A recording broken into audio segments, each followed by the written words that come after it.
5 seconds to go.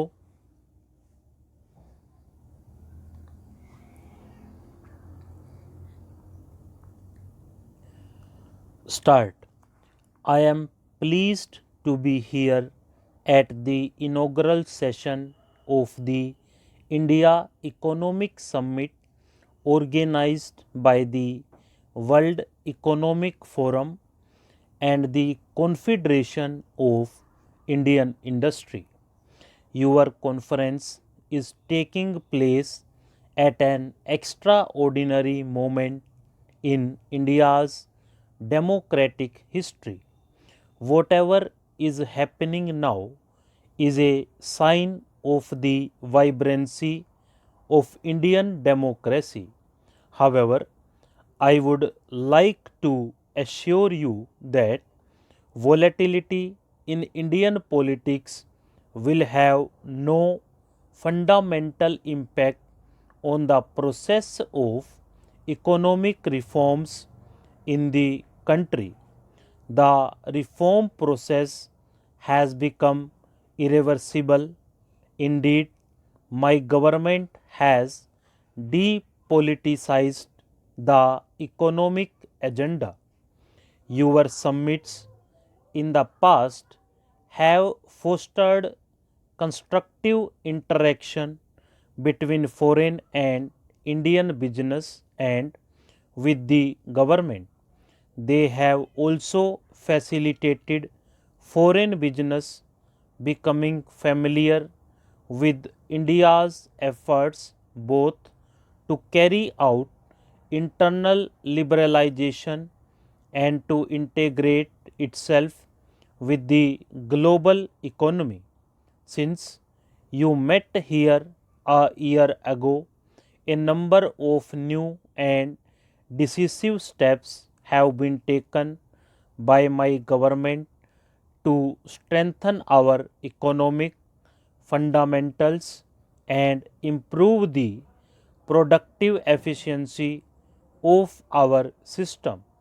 In the schedule of your meetings over the next few days, you would be interacting with some members of my cabinet, some distinguished businessmen, economists, and senior government functionaries. They would outline for you only what has been achieved during this period but share their vision of the economic agenda for the coming months. In the last 9 months, my government has taken important initiatives over a wide gamut of economic issues which cover insurance, capital markets, information technology, housing and infrastructure, to mention a few. The reform process initiated is wider and deeper than any comparable program earlier. Its multiplier effect would have long term beneficial impact on the economic and social development of India. We also take some pride and satisfaction that given the turmoil in the rest of Asia and many other parts of the world, our macroeconomic fundamentals continue to be strong. They create new opportunities for private investment, both domestic and foreign.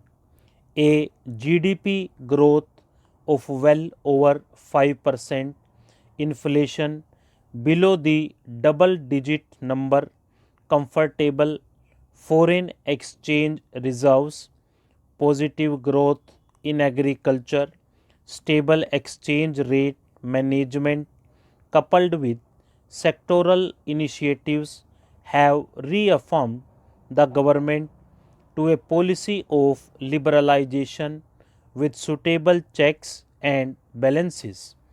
I have said so earlier and would reiterate today that there is no panacea to bring about high rates of economic growth here.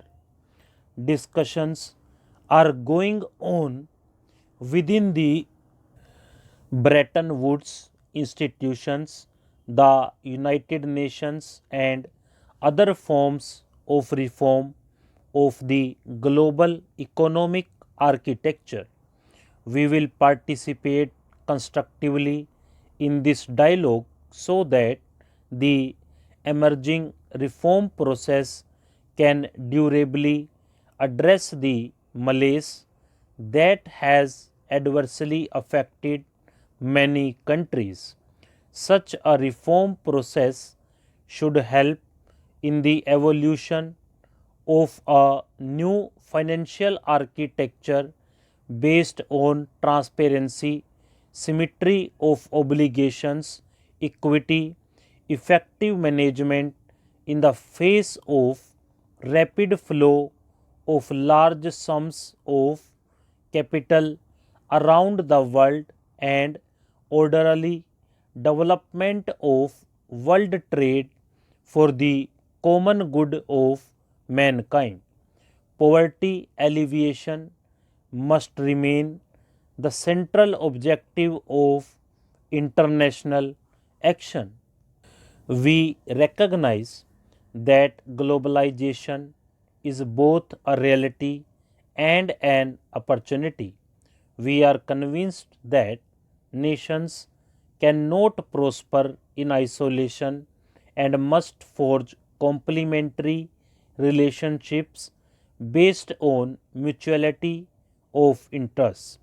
India is committed to the continuation of its policy of liberalization coupled with effective social safety net.